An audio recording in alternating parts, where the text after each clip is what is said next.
welcome to our webinar, Lung Health in a Changing Climate. I'm Dr. Stephen Gay, Professor of Internal Medicine in the Division of Pulmonary Critical Care at Michigan Medicine, and I'll be your moderator today. We are pleased to welcome you to the CME presentation presented by the Division of Pulmonary and Critical Care here at the University of Michigan. We believe there has never been a time when the environmental threats to lung health have been as great as they are today. We, as pulmonary providers, are on the front line, but this isn't an area of medicine that is often included in traditional training programs. Our goal for today will be to help educate you on some of the emerging environmental threats to lung health so that you'll be more knowledgeable and better able to advise and care for your patients. For our webinar today, we'll be leading off with a talk on wildfire and air pollution by Dr. Alex Rabin. Dr. Rabin is a clinical assistant professor for pulmonary and critical care here at the University of Michigan and at the VA Ann Arbor Healthcare System. The goal of his work has been to understand the effects of air pollution and climate change on patients with respiratory disease and to minimize the environmental impact of healthcare delivery through research, education, and advocacy.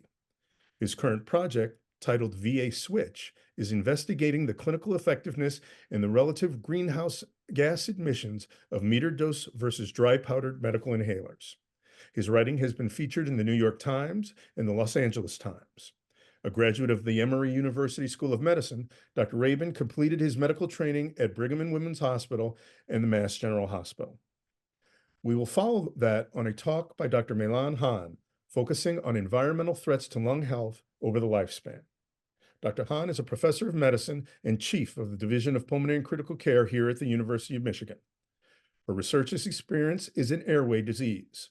She's a national spokesperson for the American Lung Association and is also a member of the Global Obstructive Lung Disease Scientific Committee, which is charged with developing an internationally recognized consensus statement on COPD diagnosis and management.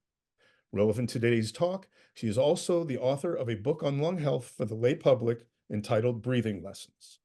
We will begin with both presentations. Afterwards, there will be time for questions and answers after both presentations have concluded. Please use the Q&A feature at any time to submit your questions, but the questions will not be addressed until both speakers have been completed. You will receive an email after the course adjourns with instructions on how to obtain your CME credit. And now, without further ado, Dr. Alex Rabin. Thank you so much, Dr. Gay, for the kind introduction. As I just get my slides pulled up here, just a moment.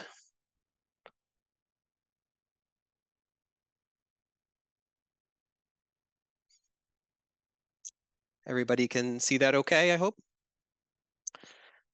Okay, so we shall get started. So thank you again to Haley Seymour from the CME office and to Dr. Gay and Dr. Han for this kind invitation. It's really an honor to be here talking about the issue that has really consumed my work and life over these last years and about a topic that I feel very, very deeply and which I think is increasingly important for all of us as care providers to know something about and to be able to share that information with our patients. So today I thought I would focus my talk on wildfires, in particular because this was a health effect. The health effects of wildfires became imminently obvious after the massive wildfires which occurred this past summer in Canada, and whose smoke greatly impacted our patients here in Michigan and really across the country. I have no relevant financial disclosures. I do want to just acknowledge that I'm an employee of the U.S. Department of Veterans Affairs, but the views expressed in this presentation do not necessarily represent those of the government. And my work, as mentioned, is supported in part by a grant from the Department of Veterans Affairs.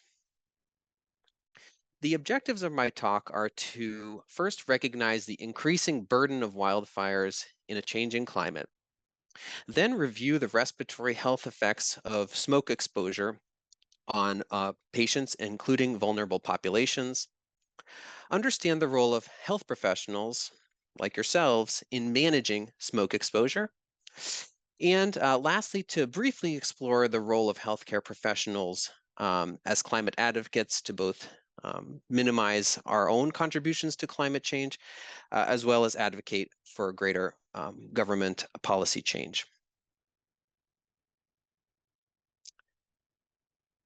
It goes without saying that the climate is changing and these effects are being felt globally.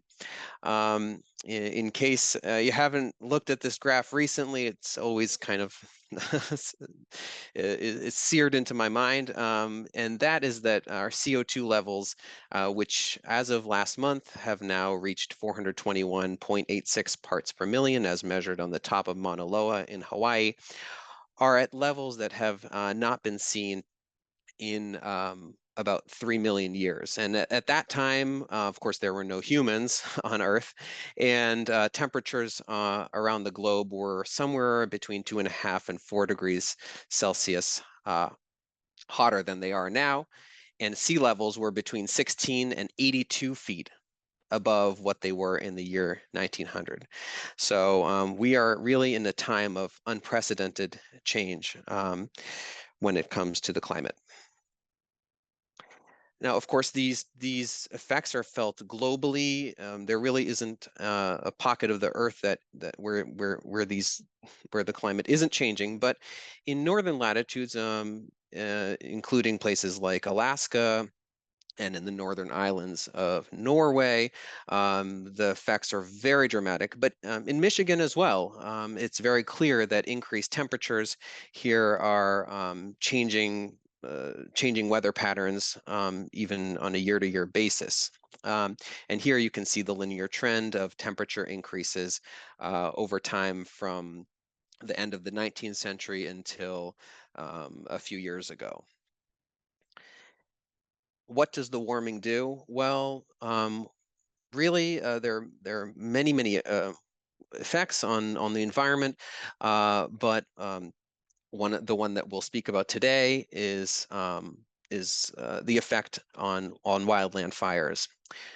As lands dry out, as droughts expand in intensity and magnitude, and as land use changes, patterns change, as well as how where humans are living at the urban wildland juncture.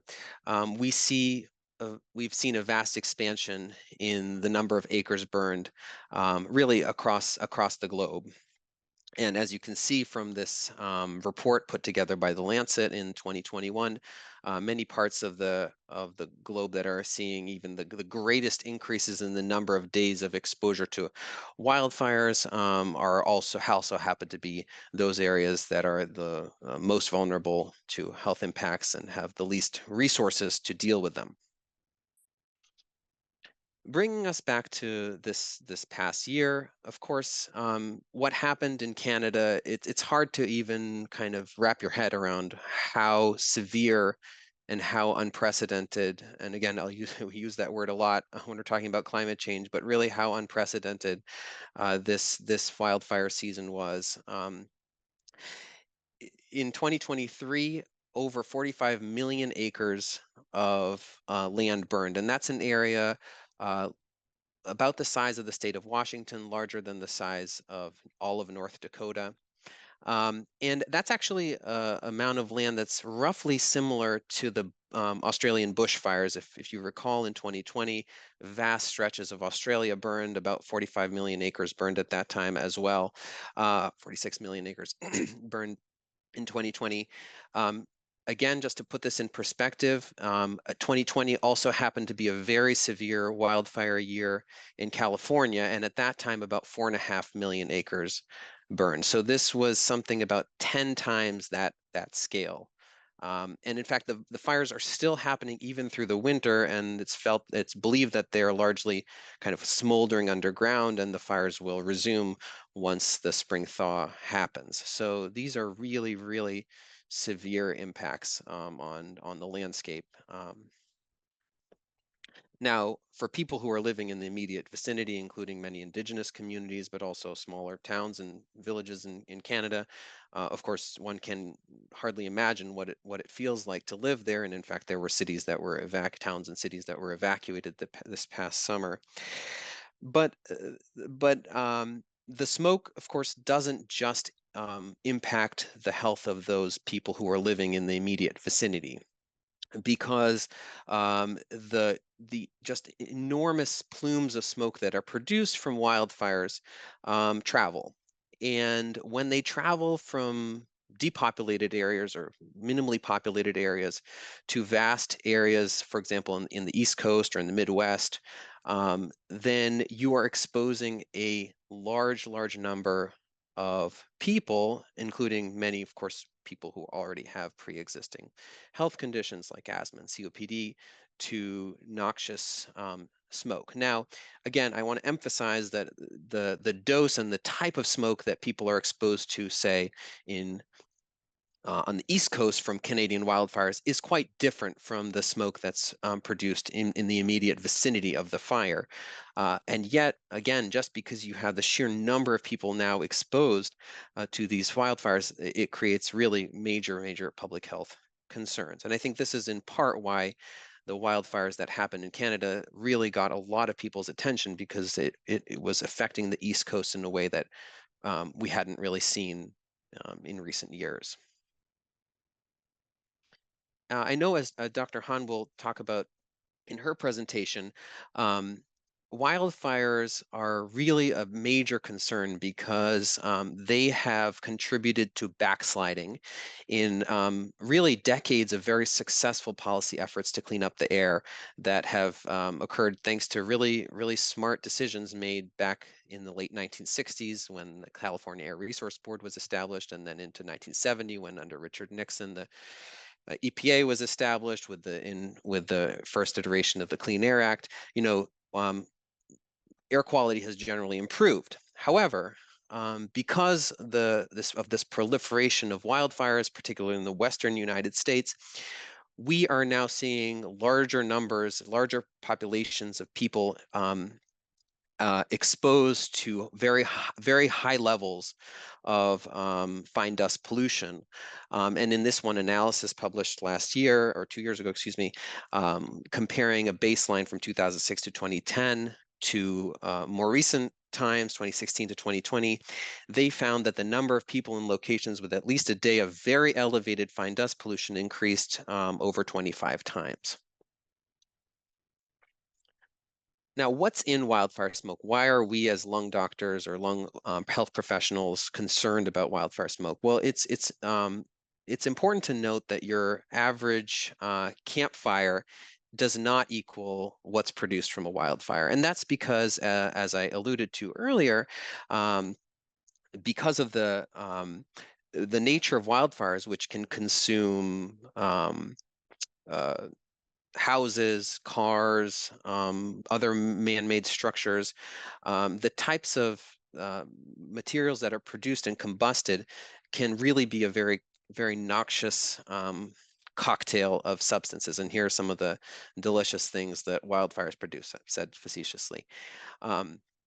That said, the one that's probably best studied and the one which we know the most about is particulate matter. And essentially, this is fine dust that's suspended in the air, and it's a mix. It's not a specific compound. It's basically described by whatever's suspended in the air, typically produced by combustion. Now, your average particulate matter is largely in sort of in a non-wildfire location, is largely produced from combustion, from fossil fuel combustion of power from power plants and cars, but also dust from, for example, from natural processes, from agriculture as well. So it's this dust that's suspended in the air. And when wildfires burn, they produce just vast quantities of particulate matter. And the particulate matter is broken down by size. And the reason the small particles, of course, are of great concern is because they can penetrate deep into our lungs, into the tiny bronchioles. The even smaller particles, the ultrafine, which is less than a micron, can even get into our bloodstream. Now, I put up here, and this is important because from a policy standpoint, this is actually currently under very active debate about what the EPA should set as our standards for the United States. The current standards for particulate matter exposure for a 24-hour period are currently 35 micrograms per meter cubed, whereas the annual standard, in other words, the amount of particulate that's allowable for a year, averaged over 3 years, is 12 micrograms per meter cubed. Now, again, just to put this into perspective, from an analysis of the 2018 Camp Fire, it was not uncommon for areas of California to see 24-hour levels exceed 250 micrograms per meter cubed. So very, very high doses of particulate matter exposure occur, especially in immediate proximity, excuse me, to the fire. Again, why do we care so much about particulate matter? Why do you hear about it in the news quite a bit? Well, again, because it's really the best studied air pollutant. That and ozone, these two are kind of the ground level ozone, kind of the best studied respiratory irritants. As years and really decades of study have shown, particulate matter is very dangerous and actually is linked to increases in mortality. And that mortality signal is probably best linked to cardiovascular outcomes, heart attacks and strokes, but also respiratory related mortality. And this seminal study published about almost 5 years ago, in the New England Journal of Medicine, showed that even short exposure over a 24 to 48-hour period to increased concentrations of particulate matter have a near linear relationship with mortality. So short exposure leads to increases in concentration over very short periods of time, lead to increases in mortality. And again, just to reference where we are as compared to the current national air quality standards, which are currently for a 24-hour period set at 35 micrograms per meter cubed. You can see that line to the right of 25. And what you notice is that even at lower levels, there still seems to be sort of a concentration response curve. In other words, there isn't really a safe level. Even at very low levels, there's a relationship to increased mortality. So this is part of the reason that people really are concerned about particulate exposure, including from wildfire sources. As mentioned, though, it's not just particulate matter. There are other significant toxins produced when you burn a lot of biomass, including carbon monoxide, of course, but also metal oxides, hydrogen cyanide, phosgene, dioxins. And again, these largely are a result of the wildland-urban interface, where essentially you're burning artificial man-made structures and then releasing a lot of these very, very toxic chemicals, which are known in some cases carcinogens. So what do we know about actually wildfires and asthma or COPD? Well, these have been really, especially asthma, has been really, again, very extensively studied through a number of epidemiological studies, many of them coming from California, Australia, where researchers have gone back and looked at what happens with short-term exposure to wildfire-related particulate matter. And they found, again, I just gave us a couple of sample studies, but there are many others out there, that in general, as expected, when you take people who are healthy, and particularly those who are unhealthy, who already have pre-existing respiratory disease, and you expose them to high levels of wildfire particulate matter, they go to the emergency department and they get hospitalized at higher rates than those who are not exposed. In this particular study of asthma, females and adults seem to be in the higher risk groups. Among those with COPD, again, there's a smaller body of literature, but again, convincing that hospitalizations and physician visits increase, as well as increases in rescue medication use. And as we get better at studying this, we can get this data relatively quickly. And in fact, just in September, I believe, after the massive wildfire events, the biggest events from Canada came down and affected New York City, there was a letter already published in the Journal of American Medical Association in JAMA in 2020, last fall, 2023, showing again this sort of very clear relationship between high levels of particulate matter that affected New York, as we all probably saw those images of the red sky when levels of particulate reached above 100 micrograms per meter cubed. And as a result, asthma-related emergency department visits went up. Now, again, I want to emphasize that these effects are felt. These effects are not felt equally. Even in a place like New York City, where, as you might expect, where people are already more vulnerable, have more pre-existing conditions, are younger or elderly, they have more. They are at a greater risk for asthma-related hospitalizations and emergency visits. Children are an area of particular concern, and for that's for a variety of reasons. One is that there is recent data, including this important paper that was published in Pediatrics in 2021, that suggested from wildfires that occurred around San Diego that the particulate matter released from wildfires seemed to be it seemed to result in more than 10x greater increases in emergency department and urgent care visits, suggesting that something about that particulate matter is more toxic to kids. It could be just that there's again this cocktail of substances that are released that are particularly dangerous to children.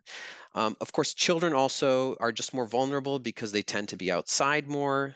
They breathe faster relative to their body size, and so and of course they have many years ahead, and their lungs are still developing, and so they are a particular area of concern. And I think for as a parent of two little kids, I certainly felt that a lot, and as we worried about sending our kids to school when the smoke was really bad here in Ann Arbor. Just to further underscore this point, I thought this was a really interesting analysis that was done in 2017, underscoring the point that really, while everybody's affected by the air we breathe, communities that are already vulnerable to health disparities are at increased risk. And this study tried to overlay kind of vulnerability risk, looking at pre-existing conditions, socioeconomic status, and then overlaying that over kind of the wildfire smoke areas that may be affected, and try to develop this vulnerability index. And as you can see, kind of the western slope of the Appalachian Mountains, those areas seem to be at higher risk. But also areas of Michigan, as you can see, are darker red, mostly indicating that there are a lot of health disparities in these particular areas. So a question that I get a lot is, okay, well, what about, we know that it makes sense, short-term exposure to wildfire smoke can't be good for your lungs, especially if you're already suffering from asthma or COPD. But what about the long-term effects? And although less is known, and I should emphasize that for most people, healthy people, exposure for a few days to higher levels of particulate matter, it's probably relatively unlikely to have very long-term effects for adults. That being said, there is now concerning data. This paper got some press very recently, suggesting that other carcinogens are being released. And in this study, basically researchers went out to an area of California that had burned and did soil sampling and discovered that, to their surprise, they found evidence, high levels of hexavalent chromium, which is a known carcinogen. And basically what had happened was the precursors were found in the soil ahead of time, and likely what happened was the fires burned so hot, which is something that's happening with climate change. Fires are burning hotter and longer, that there was a chemical reaction and converted this chromium into this hexavalent form. And why is that a concern? Well, because that's a hexavalent chromium is a known carcinogen, has been linked to lung cancer. So again, not to not to scare people, but it is a concern that some of these carcinogens could be released, especially again, most acutely for those in the immediate vicinity of wildfires. So back to Michigan. We've talked a lot about California, but back to Michigan. Um, uh, Speaking from my own experience, I can tell you there were large numbers of patients in my own clinic where I work at see patients at the VA, and many of my patients have COPD, and many of them were not only just concerned, but many of them reported increased symptoms. Some of them required additional treatments, medications for exacerbation. Some came to the emergency department. It was very noticeable. I'd say anecdotally, I'm sure we can talk about that more, about what our experiences were after this past summer. Some of my colleagues even told me that for the first time in my life, I felt like I had asthma. That was actually our section chief told me that. And others told me that, I've lived in Michigan my entire life and we've never experienced anything like this. And so some of this contributed among staff, myself included, to a significant amount of eco-anxiety, or just concern about like what's going on in the world and how are we going to deal with this. So, I try to channel that eco-anxiety into action. And the first thing I think that we should all be thinking about is, how do we actually counsel our patients? And there are a number of recommended approaches, including those recommended by CDC. But I've put some of them up here, and I wanted to briefly review them, and we can also talk about them further in our Q&A. But these, I think, are some of the key interventions. I think the most important thing to start is that patients are aware of what's going on. And while a lot of people are tech savvy and have now air quality monitoring easily available on their smartphone, others, especially the elderly patients who don't have smartphones or don't have regular internet access, can kind of miss the message. And actually, I found that in a substantial number of my patients actually came to me saying they had trouble breathing and kind of didn't even realize that the air quality was as bad as it was. So that's why we really need public health interventions and better early warning systems. Um, Another very high-risk group that I think gets not enough attention is actually outdoor workers, and basically those people who have to be outside for their occupation, otherwise they lose their job, and thinking about how best to help these folks, and this can be really challenging. Um, when often the main recommendation is to try to stay indoors and minimize exposure to air pollution. So working with patients, trying to think about masking strategies, and now folks are generally well familiar with high quality respirator masks like N95 or better.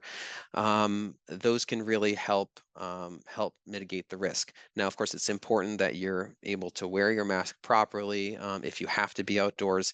And this intervention can be really tricky, especially because the wildfires tend to happen more so now they happen year round in California, but more so in this area, they happen during the summer when it's really hot. So trying to come up with strategies and action plans for patients is really important. I think one area that I think is very important and uh, demands more research is telehealth, and how can we provide care to patients at arm's length at a distance, and intervene early if they seem like they're having difficulty during poor air quality events. Medication management is always very important, and making sure that your patient is has best control of their underlying respiratory condition ahead of time going into the event, and has a supply of emergency medications if necessary, whether that's oral corticosteroids, rescue medications, rescue inhalers. All of that is really important to help them get through the event in the event that they do suffer negative health effects. And I think the last piece here, and the one that um, I think probably is perhaps more effective. I think we need more research, but in general is very promising, is improving patients' indoor air quality through air filtration and improving air handling systems. And I just want to briefly mention, and again, we can talk about this more in the Q&A, but um, understanding your air filtration systems.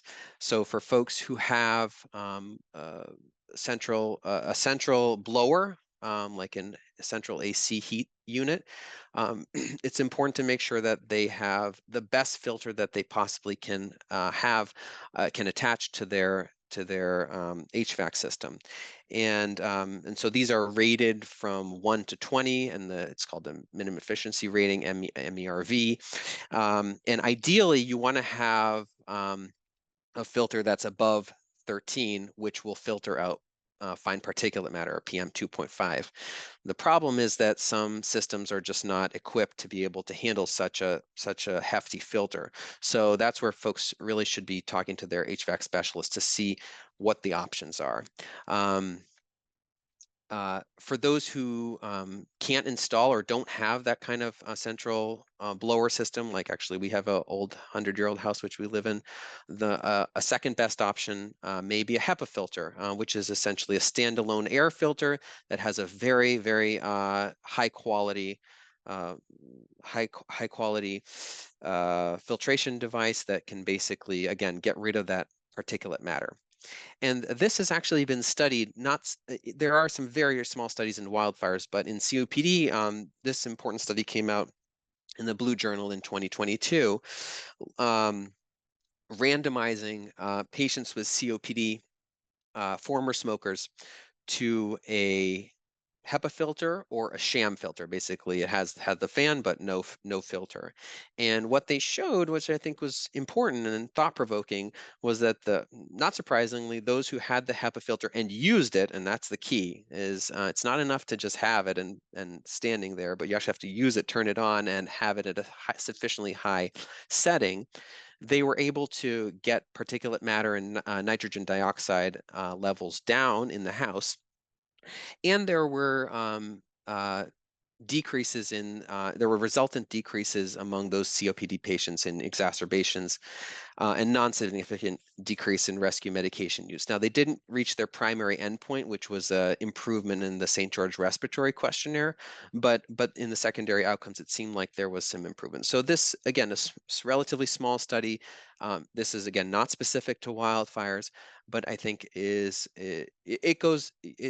logic would suggest that having an air purifier in the room where you're spending the most time uh, uh, can be a reasonable solution, particularly for those people who are at risk.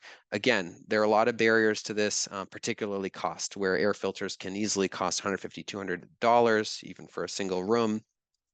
And not only do you have to have the air filter, you have to plug it in and pay for the electricity, and then you have to replace the filter every 6 to 12 months. So there are barriers, and again, these are under active investigation. One neat solution that has been proposed by I believe CDC and others is you can actually make a do-it-yourself air filter, which will cost you definitely less than $100. And this is one possibility, where basically you just take a MERV furnace filter, attach it to a room fan with duct tape or bungee cords, and actually that does pretty good job of cleaning up the air, and there are also better setups where you can make a box out of it. So there can be cost-effective solutions.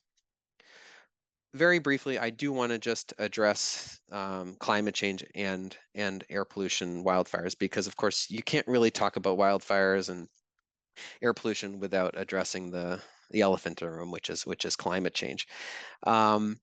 And I took this photo actually this past summer when the wildfire smoke was really bad, and I happened to be going down to give a talk to a community in Monroe, Michigan. And as you can see, the sun was kind of blotted out. And this is actually the largest coal-fired power plant in Michigan, I think the third largest in the country. And I thought that it was a kind of an interesting juxtaposition between sort of the cause and the effect, because clearly, we individuals, we're not going to be able to change the risk of wildfires, but as a group, we can change how we produce energy and make policy changes nationally and internationally to try to stem the worst effects of climate change. And there are a lot of things that we can do as health professionals. Thinking about how we get from place to place, how do we get to the office or to the clinic? How do we use energy at home and at work? How we power our hospitals. Here at the University of Michigan, we're the hospital and the medical center is really starting to ramp up their approach to climate, and actually recently announced that they signed on to the climate pledge by the Department of Health and Human Services, which was very exciting. And they're pursuing green building. They're encouraging active transportation. We have a pavilion that's being built that's going to be platinum LEED certified. And we're starting to address supply chain, which is really about 80% of healthcare emissions come from the supply chain. Basically, all the stuff we use in the hospital and the clinic to make all of that stuff releases a ton of CO2. So those are all the things that we're doing at a system level. But there are even like little tiny things that even health professionals themselves can do. And one of the things that as Dr. Gay mentioned, that I'm really passionate about is trying to understand the contribution of pharmaceuticals. And in particular, I've done some work and we've started a new project over this past year, trying to understand better the contribution of metered dose inhalers, which have a propellant which has a high greenhouse gas contribution. Within the VA system, actually, for reasons of cost, the preferred inhaler in 2021 was switched from a metered dose inhaler that has this greenhouse gas propellant to a non-MDI, a dry powder inhaler, which doesn't have any propellant. And so we are looking at this as sort of a natural experiment to understand what impact does it have on patients? Does it really matter with their clinical outcomes in the case of asthma and COPD?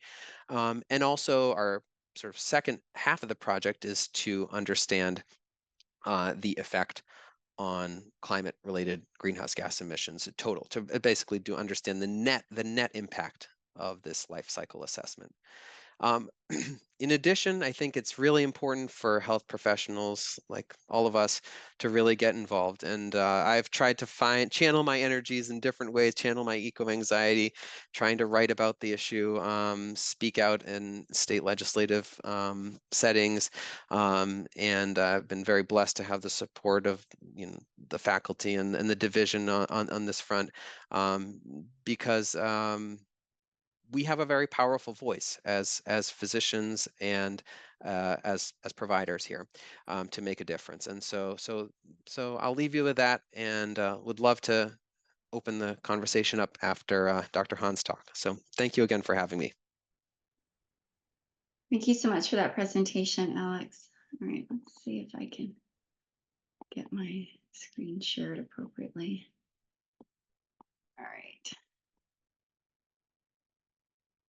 Okay, well, with this section of the talk, I'm going to try to take what Alex has so eloquently described and try to pull back a bit and think about that type of pollution and sort of the greater context of all the kinds of various threats to lung health that we as humans experience over the life course.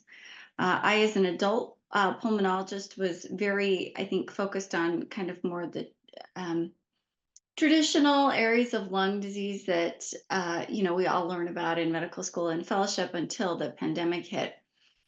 And for me, that really got me thinking about not just respiratory threats, but sort of all of the threats to respiratory health, and how we can be better prepared as both lung doctors and citizens in the future.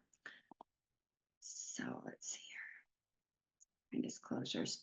So I told you that part of this talk for me at least started with the pandemic. And one of the things that was so distressing to me as a pulmonary and critical care physician was the number of people that died from COVID-19. And when you look at what it is that people died of, the number one cause was respiratory failure. And then in many other cases, other organ failure. But I think we all know who critical care physicians and people who work in the ICU know that usually respiratory failure is some piece of that multi organ system failure.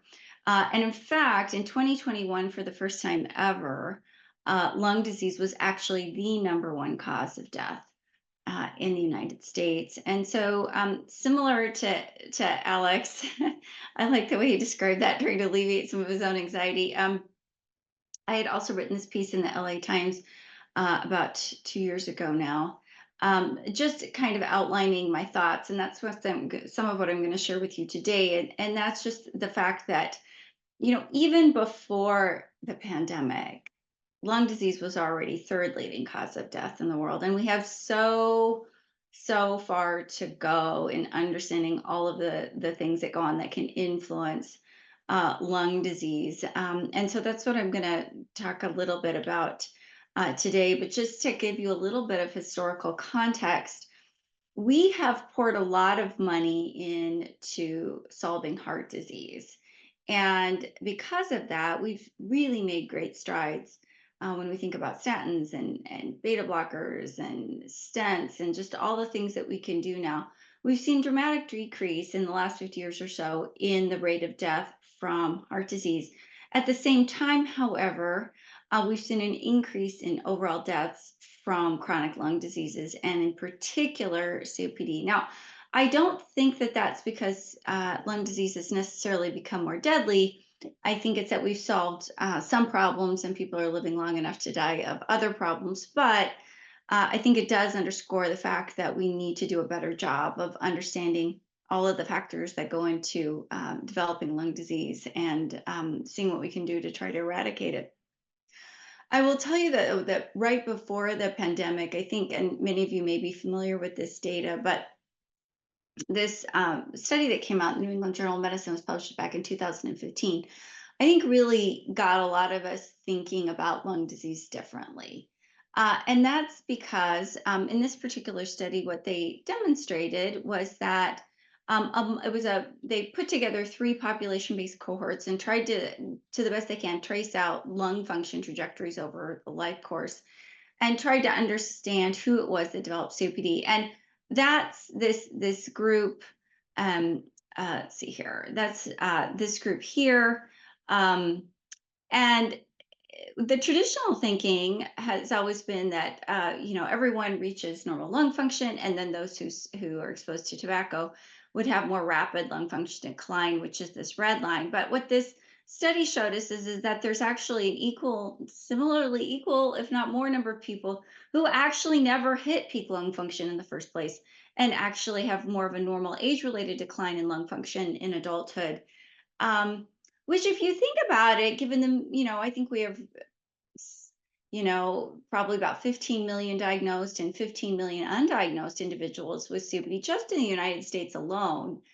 That's a lot of people who are not hitting peak lung function, but we never check lung function routinely, only when patients have symptoms. And at that point, the lungs have a lot of reserve. So at that point, we've already, lost quite a bit of lung. So it's quite concerning. And so what it got me thinking about was, well, what's going on in here during childhood? I am not a pediatric pulmonologist, but I have spent some time over the last few years really trying to understand what could be going on. And so I now tend to think of the lungs with respect to lung health in sort of three basic chunks. And that would be the prenatal period, childhood, and then adulthood. So I'm going to spend just a few minutes today talking about each of those stages of life and what some of the potential threats to lung health are for each stage. So just to remind everyone kind of how the lungs develop, when they develop, the lungs are mostly formed and developed at the time that babies are born, but not fully developed. And so it's also important to remember that the lungs continue to grow and expand up through probably mid 20s, which I think is really important when we think about things like when legalization of and ages at which smoking is allowed, et cetera, things like that. And it is actually male infants in particular that are at increased risk due to slightly later development of surfactant that helps to protect the developing alveoli. Uh, and with the improved technologies that we have that are allowing children to be born earlier and earlier, I think what's not known is to what extent we're going to have sort of perinatal threats to lung health actually manifest later in life, uh, and to what extent, to what numbers that's actually going to occur. We're doing a better job of caring for those infants such that they're healthier, but we have more and more of them, and we're able to save earlier and earlier and younger infants. So I think this is something, again, because we do not routinely check this. I recently had a young gentleman in my clinic who was noticing that he was short of breath and playing basketball with his buddies. He'd started vaping in his mid-teens, and after we did some digging, it turns out that I think it's likely he had bronchopulmonary dysplasia from preterm birth. And if he had been known to the system, and if he and his mother who accompanied him had known that he was at such high risk, I think he would have potentially made other life choices than to start vaping. And this is why I continue to wonder whether we're really doing ourselves a disservice by not pushing for more routine lung function testing like we do, for instance, blood pressure testing. So when we just look at maternal fetal health and preterm births, what is kind of striking are the high numbers of preterm births, particularly in the United States when you compare us to other Western countries. It's not completely clear why that is the case. Do we just have bad prenatal care here in the US? The other possibility is that due to obesity, other chronic conditions, or the high rates of assisted reproductive technologies may all contribute to higher preterm birth rates, particularly in the United States. We think about tobacco exposure in adulthood as being important, but we forget sometimes, I think, about the importance of in utero nicotine exposure. So if you look on this graph, you can kind of see a range for the prevalence of maternal smoking during pregnancy, but in some countries, it's as high as almost a third. And interestingly, even though babies aren't technically breathing tobacco smoke, there is still an increase in wheezing, respiratory illness, and asthma among children who are born to mothers who smoke during pregnancy. The interesting thing is that the data suggests, at least animal models suggest, that exposure to nicotine in utero can cause the development of long and tortuous airways that would predispose a child to airflow obstruction. And interestingly, you may not be aware that of course, smoking cessation is the #1 goal, but there is some interesting data to suggest actually two studies looking at vitamin C supplementation to pregnant smokers, and that this may actually provide some protective effects on fetal respiratory health. When we think about lung health sort of in those childhood years, again, it's, I think, interesting to take a moment and think about all of the data that's come out in the last few years on lung function trajectories in childhood. There are all sorts of things that can happen. Children can be born with low lung function and then catch up. Others have supernormal lung function, and then all sorts of things happen. And again, because we don't routinely capture any of this information, we just, unless it's part of a study like this one, it gives us, it puts some blinders on to a certain extent when we start assessing these people in adulthood, because we don't really know exactly where they started and whether their current lung function is actually good for them or not. But some of the things that can happen in childhood that can impact lung function include things like pneumonia, which is the one of the number one causes of death for children under 5. But other things like breastfeeding, which can help to reduce lower respiratory illnesses, childhood immunizations. We've seen some exciting developments on that front in the last few years. RSV infections are still a major cause of respiratory morbidity and mortality among young children in particular. And all of these things can ultimately have an impact on adult lung health.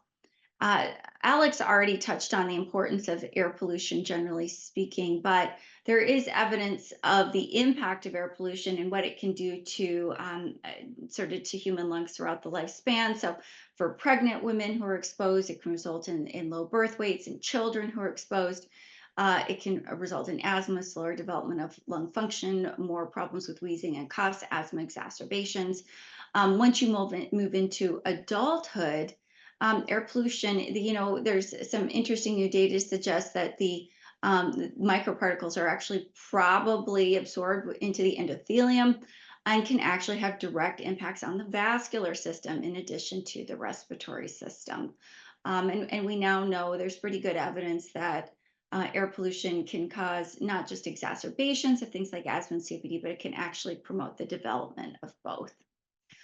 One of the most interesting pieces of data to me that came out during the pandemic was this study that was looking at the relationship between wildfires and death from COVID-19. And what they found was, this was a really unique opportunity to examine a very isolated exposure, which were some of the wildfires that were occurring in the American West during the summer of 2020. And then an infection that was being more closely monitored than probably any infection at any time ever.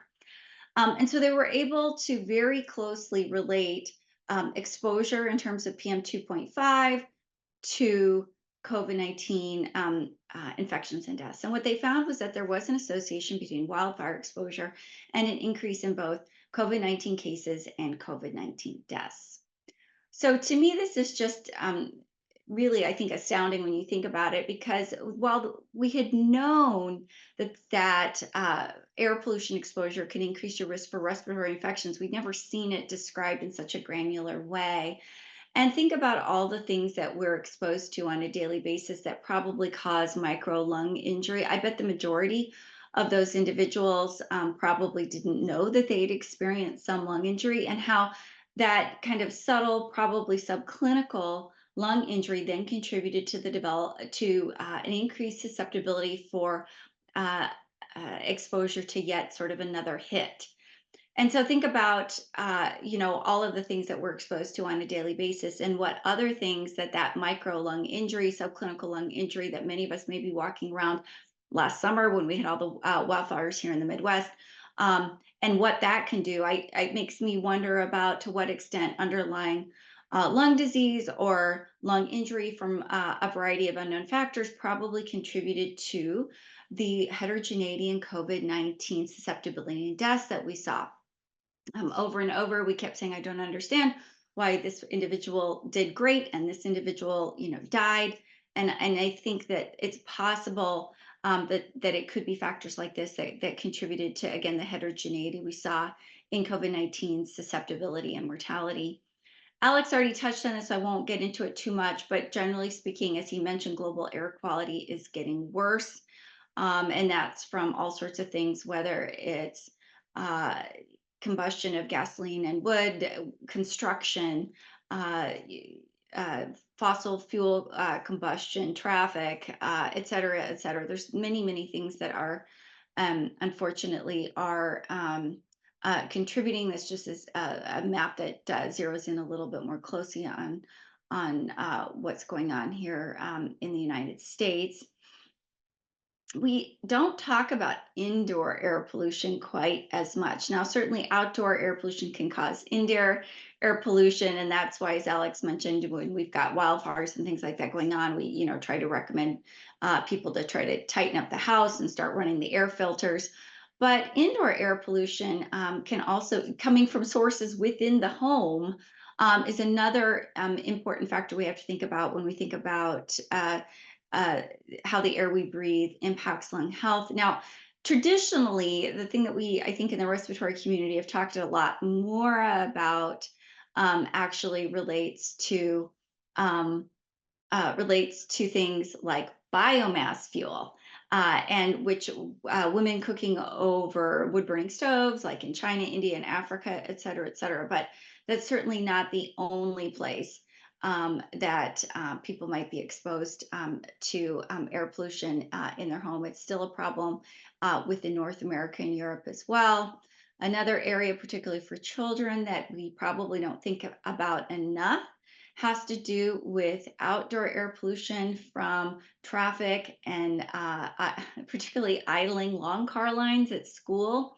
So there's some really interesting research suggests that residential distance from a highway has been associated with lower lung function among children, and it improves when children are moved out of that environment. So when we think about things like city planning, we have to think about where we're putting our schools. You really don't want your schools near freeways or heavy traffic. And if possible, schools should adopt anti-idling policies. The EPA has some examples of what that can look like. But the long car lines that we've all gotten used to during the pandemic, unfortunately, are not a great thing, and people need to turn their cars off when they're waiting for their kids. Circling back to the indoor air pollution concept, I mentioned that there are definitely things within the home beyond things like cooking over a wood burning stove that can cause indoor air pollution. This can range anywhere from the kinds of chemicals we use in our homes to things like radon and wood burning stoves for heating. The volatile organic compounds are present in many things within the home. And if you're trying to counsel people to try to avoid them, the EPA has a list actually on their website of kind of healthier choice products in terms of cleaning products. But I recommend looking for low or no VOC paints, which are increasingly available now. You can even recommend having your carpet actually aired out prior to installation. I did both of these when remodeling my basement this last year. Every home needs to be tested for radon. It's the second leading cause of lung cancer. And, I grew up in Idaho. I had a wood burning stove in my home. They are not uncommon in North America as an adjunct, cheaper way to heat your home in the winter. But unfortunately, they have also been associated with increased risk for COPD, particularly in women. And this is where, while there's no such thing as an absolutely clean burning stove, you want to point patients, if possible, towards some of the newer, cleaner burning models. There's a lot in the news this last year on the relationship between indoor gas stoves for cooking and the risk for asthma. And unfortunately, the situation got highly political, but there is a lot of data, and this has been around for years. What kicked off the discussion was really a meta-analysis that got published on the old existing data, but this has been known for years. And I just wanted to point you to one interventional study that I'm aware of that was done on this topic. And what they did was they randomized homes to either, we're going to switch out your stove to an electric model, we're going to give you an air purifier that you can run in your home, or we're going to give you a vent hood. And what they found was that the best was the stove replacement, followed by running an air purifier, and the worst was the vent hood. Now, that doesn't necessarily mean the vent hood doesn't work. We don't know from the studies how much people remember to turn on the vent hood. But at least from the data we have, it would suggest that either replacing the stove or running an air purifier may be better options. But I'm certainly not telling my patients not to run their vent hoods. I don't think it hurts. It's just unclear that it's as helpful as some of these other options. Unfortunately, we still have quite a few children in the US that are exposed to secondhand tobacco smoke within their homes roughly 40% of US children aged 3 to 11 are still exposed to some form of secondhand tobacco smoke, which leads to a large number of deaths in addition to exacerbations of underlying other respiratory conditions such as asthma in children.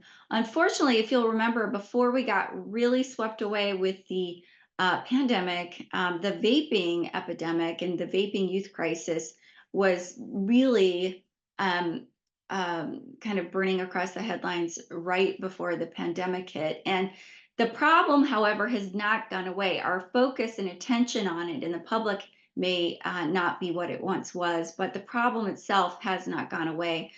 Most recent estimates suggest probably a quarter of high school students in the US have at least tried some type of tobacco product, with the majority having vaped electronic cigarettes. The FDA has been very, very slow to regulate this, and there are multiple companies that market flavored products. They look like, just looking at my desk here, they can look as simple as like a USB. It could be even on a countertop at home, and you wouldn't even know it. The experts recommend that if you're going to talk to children about this, middle school is probably the best time to start initiating conversations with children about the dangers of vaping. And I can tell you, we're running a lot of studies here at the University of Michigan on individuals 25 to 35 and getting a lot of CT scans. And I am seeing a lot of vaping and marijuana-induced lung injury on these CAT scans. We would never know because the patients aren't complaining. We're just getting the CAT scans as part of a clinical trial. So just moving on now to adulthood, this might be where most of us are a bit more comfortable, but the point that I want to reiterate is that it's not just people who smoke who are going to be at increased risk for lung disease. There's all sorts of dusty and dirty jobs that people have, and we need to talk to them, make sure they're using appropriate respiratory equipment. And then there's other jobs where I think the threats are a little bit more nebulous, but things like nail technicians, hair salons, et cetera, where I think people don't typically wear masks, and I think we're still trying to understand exactly what the risks to workers in those environments actually are. But the problem with this, this is one of the occupational lung disease stories that did hit the headlines this last year, and this is really unfortunate because these workers were not protected. So there was a case series of 52 patients that was published in JAMA Internal Medicine just this past year related to countertop fabrication. And it was a series of 52 gentlemen that had come to the attention of the occupational health system in California that were all in the business of engineering stone countertops where they really need to be wearing adequate protection. We all heard about it, but I actually was looking through the paper again in preparation for this talk, and I have to admit I was really upset. When I looked at it, because 19% of these individuals were uninsured, 51 were immigrants, 19% of the cases were fatal. 3 ended up needing transplants. 1 didn't even make it to transplant. And so we are not doing an adequate job of clearly protecting our workers when it comes to these kinds of threats. I mentioned a minute ago that we're doing some studies here at the University of Michigan where we're looking at young people. And here's just some examples of some of the things that we're seeing even related to tobacco exposures in young individuals, where we're seeing things like gas trapping. We're seeing central lobular nodules consistent with respiratory bronchiolitis and early emphysema in individuals 35 to 45, where again, often we aren't actually looking for disease, but we can definitely pick it up on CAT scan. So I know that both Alex and I spent a lot of time talking about defensive strategies. I have one slide on offensive strategies, and we probably need more data on this, but there is a cohort study called Cardia that followed individuals from early adulthood through later in life. And the interesting thing that they found was that higher baseline fitness when the patients were enrolled was predictive of higher lung function later in life. And if that fitness was maintained or increased, lung function was highest among those groups. And so we don't fully know why exercise is associated with better lung function. It could just be as simple as stronger muscles, breathing better, but there is some thought that perhaps there's an anti-inflammatory effect from tobacco smoke, and that actually could be driving some of the overall improvements over the life course that we saw in these patients. So the last thing that I'm just going to end with, which is the last little bit from the book I wrote 2 years ago now, and that is, if I just, if we leave you with one thing from this webinar, and that's that we've really, what I've come to realize is that we need to recognize the warning signs of lung injury much earlier than we had. I really think that the COVID-19 pandemic just made more clear the fact that we had a problem already to begin with, and that spirometry really isn't just a test of lung health, but rather human health. And I think as a community, we need to start thinking a lot more strongly about being much more aggressive with assessing lung function much earlier than we do, which is essentially often when a patient walks into our office and they're severely short of breath, and at that point, much of their lung function is gone. So I'm going to go ahead and stop there and ask Alex and Steve to come back on. And I have no idea if we may, We I have a few questions, have a few MeiLan. questions. Okay, we'll go ahead Yes. and start with some questions then. Thank you both for your remarks and your insight. As for the first question, and either one of you can take it, as we look at the impact of climate change on lung health, is there any additional impact on rural versus urban populations or any correlation of outcomes related to socioeconomic status? You want to go Mute. ahead? You can go Yep. ahead, Alex, if you want. Sure. Yeah. Great talk, We can't hear you, Alex. Do you want to? You're a little bit Apologies. quiet. There we go. There we go. Sorry. Great talk, Dr. Han. Yeah, and excellent question. So I'm not sure I'm being able to fully answer it, but I can offer a couple insights, which is to say that yes, I think the urban-rural divide is really important here, in particular because we know that the world is rapidly urbanizing. Something I think around 60-something% right now of the world lives in a city, and that's expected to rise in the 70%, 80% range, I think, in coming decades. So it's really important. From the climate perspective, why is urbanization a concern? Well, I think actually it's something that we didn't even really touch on today, which is heat. We know that heat actually by far and away, actually probably more so even than particulate matter, is the biggest killer related to climate change directly, and it's the thing that can be best studied from as a climate change effect.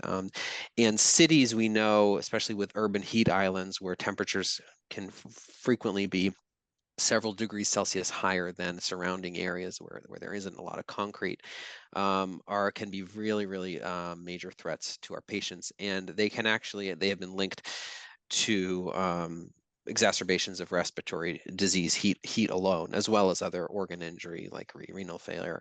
So I think that so yes, urbanization is a major concern. Still, rural areas have their own challenges, and I believe, in MeiLan, correct me if I'm wrong, but I believe rates of COPD are higher generally in rural areas in the country, in the U.S., and could be for a variety of factors, which I don't want to speculate on. But yes, I think thinking about this divide is important, and thinking about socioeconomic status is equally important, as I kind of alluded to. Areas where patients are more vulnerable, have less access to care, including, for example, in rural areas, or have other metabolic comorbidities, are going to be at higher risk to climate change effects. Yeah, we could spend an hour on this question, but as Alex pointed out, that we do have higher rates of certain chronic lung diseases in rural areas, and I suspect it has to do with exposures as well as socioeconomic status and lifestyle. It's just you can't really separate them. There is a NIH study right now actually called Rural that's actually going out and investigating cardiac and lung health in rural settings in the Southeast United States. So one thing, though, that question actually made me think about, Steve, was your study, which, one of the things that we witnessed, it's not directly related to climate change, but I think it does relate to various societal factors that impact lung health. And that's just the fact that here in Michigan, we saw many more Blacks die of COVID-19 than we did than whites. And maybe some of that was due to vaccinations, but I don't think it could also have had to do with care that they received either during the pandemic or care for chronic conditions leading up to the pandemic. Steve had an excellent paper showing that other factors like inadequate pulse oximetry for individuals with darker skin could also play a role in potentially them not getting as much oxygen as they need in the hospital. So there's so many factors. That's such a layered question that I think can impact care. We've got a shortage of pulmonologists, and just allowing patients to get access to specialty care here in the state of Michigan is something that, just trying to see as many patients as we can. The needs are really great, and it's a huge challenge. Thank you both. Here's a second question. We have heard that the COVID-19 pandemic may have had some positive impact on the effects of climate change from a societal standpoint. Is this true? And if so, did the positive effects persist? Do you want me to tackle, or do you want to? I can start. Sure, go ahead. Go, yeah. Well, so, and Alex, maybe your understanding of this is different than mine. So my understanding is that we did see, because all of a sudden nobody was driving, everyone stayed home for a while. We did see some pretty immediate decreases in greenhouse gas emissions, decrease in particulate matter and air pollution. There were parts of the country where suddenly you could see where you hadn't been able to see before. And so I think we did see some temporary improvements, but I am not aware that that has led to any persistent improvements. I think we're kind of back to our prior patterns. But Alex, do you know otherwise? Yeah, I agree. I think that we're largely where we were. Airline travel is pretty close, I think, to where it was beforehand. I was going to say the one area that this question made me think of was telehealth. I think the pandemic really, I think, changed the way a lot of us practice medicine and incorporate telehealth into our routine practice, as well as our how we carry on meetings and conferences and so forth. So I think that there may be some upside to that potentially. Thank you. So far, I have only one more question. How can we begin to impact the negative effects of climate change right now? Yeah, I guess it depends how you view how you define impact. But I mean, I think that there are there are, of course, individual actions that we take, and I think that personally I find that those are important because they as I alluded to, again, help us cope with some of the stressors and eco-anxiety and all of that that's going on around us. And so therefore, I personally find that taking local actions is really is motivating, and can hopefully convince others and promote change on a societal level. At the same time, of course, you know, we need to aggressively accelerate our energy transition. We are moving in the right direction, but we're definitely not moving fast enough. And those kind of decisions need to be made on the national, international stage. But individuals acting together, advocating, standing up, as MeiLan is doing to a great degree through the American Lung Association and through our professional organizations, American Thoracic Society. Our hope is that those can kind of bend the curve and make a difference. So I think it needs to come, again, just my own view. I think it needs to come from both sides, and I do think that changing the way some of the things we do that we know are going to impact the climate, like for example, eating less meat, very clearly is a very strong driver. Actually, I just heard a talk yesterday by a Michigan professor named Shelley Miller on this. It's really just like an order of magnitude as far as what the impact that can have on our own carbon footprint. So promoting like a better diet that's probably better for our health and for the climate. These types of things on the individual level, I think, are really important.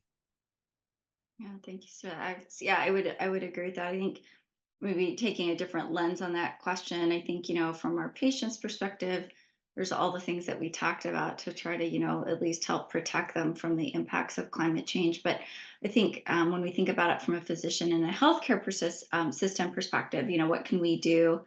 I think we as pulmonary physicians have to be a lot more active and a lot more vocal about just sort of about anything that's going to impact or harm the air quality, or even things like I said, city planning and where schools are built, and advocating for the health of our children and anti-idling programs. All of these sorts of things I think become important. And then there's other work, as Alex mentioned earlier, that it is true that there is some concern for some of the respiratory inhalers that we use and how they might be negatively impacting climate change. I think the good news is that many companies are working hard to get those inhalers switched over to environmentally friendly options. But having said that, I think that when we look at the impact of things like inhalers compared to all the other things that we do within the healthcare system, it's kind of a drop in the bucket. And that some of the personal decisions that we make, and like travel and how we conduct our meetings, and other impacts that our healthcare systems have on climate change are probably greater. But still, it's important to do everything we can. I see we've got another question that popped up, Steve.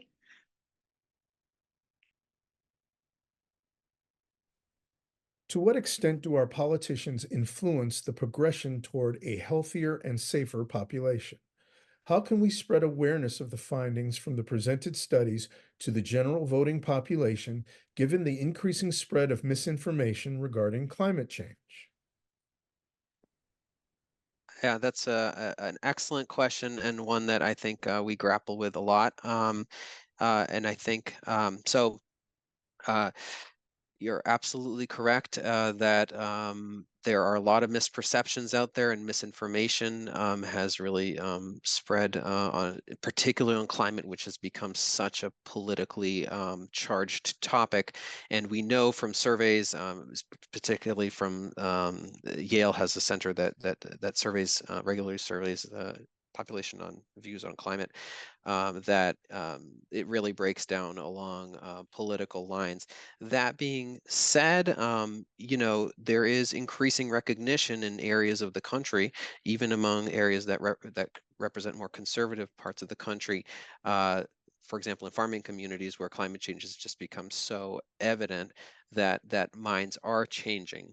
Um, so I think it's really important for us to continue to address this issue, and that's why we're holding meetings like this to try to get the word out to members of our professional communities, but also to continue to write and advocate and speak out about this issue in a nonpartisan way. I think is really important. I think the thing that I struggle with most is that we're oftentimes preaching to the crowd, preaching to the choir, excuse me. And I think trying to find creative ways to communicate the risk is important. And I think actually health professionals have a unique vantage point because we're talking about health, which is, of course, that's probably, that's what we all have in common. It's like, we don't have your health, what do you have? So, so talking about this as a really human health issue, I think is probably one of the most strongest angles from which you can talk about climate. And so that's why I have found, I've tried to communicate this through that lens. But I think you're absolutely right, Alex. Part of this is the messaging. I think one of the things that when I was thinking about why it's been so hard to get the word out about this, I think it's because everyone thinks about it as someone else's problem. So particularly when it comes to lung health issues. Well, I don't have asthma, I don't have COPD, I don't have pneumonia, nobody in my family, or maybe, great uncle Ralph had lung cancer, but I don't smoke. So again, not my problem. And I think what I hope people took away from this, and I think that the discussion that we need to engage with anyone who will listen, is that this is everyone's problem. This impacts pregnant women and children, regardless of what your behavior is. You live in the world, you will be impacted. And that nobody's going to escape. That was honest. That was part of the reason why I thought the data regarding wildfire exposure and COVID-19 was so interesting, was because, through no fault of their own, here we have a group of individuals that was hit by sort of this natural disaster and then the pandemic at the same time. And we can really see in real time what those impact is. I think that that's probably happening on another level pretty much all the time, though. When we think about, why did this person get this infection or have this flare up at this particular time, it's difficult for us as physicians to always track, but I think it's often going on in the background. So I think the more that we can move the dialogue towards, that this is a human health problem, it impacts all of us, and we need to think, broadly about solutions. I can tell you that the division of pulmonary and critical care medicine here at the University of Michigan is working on engaging with, with state legislators as we can, as well as working with the ATS and the ALA on more national legislation. With that, I don't see any more questions. I'd like to thank Drs. Rabin and Han for their remarks and their considerable insight. I do want to let you know, as a few business things, you will receive an email after the course adjourns with instructions on how to obtain your CME credit. We here at the University of Michigan look forward to interacting with you in the future for additional presentations. And we thank all of you for your time and your participation. With that, our webinar is concluded. Thank you very much, and take care, and go blue. Thank you. Thanks, Steve.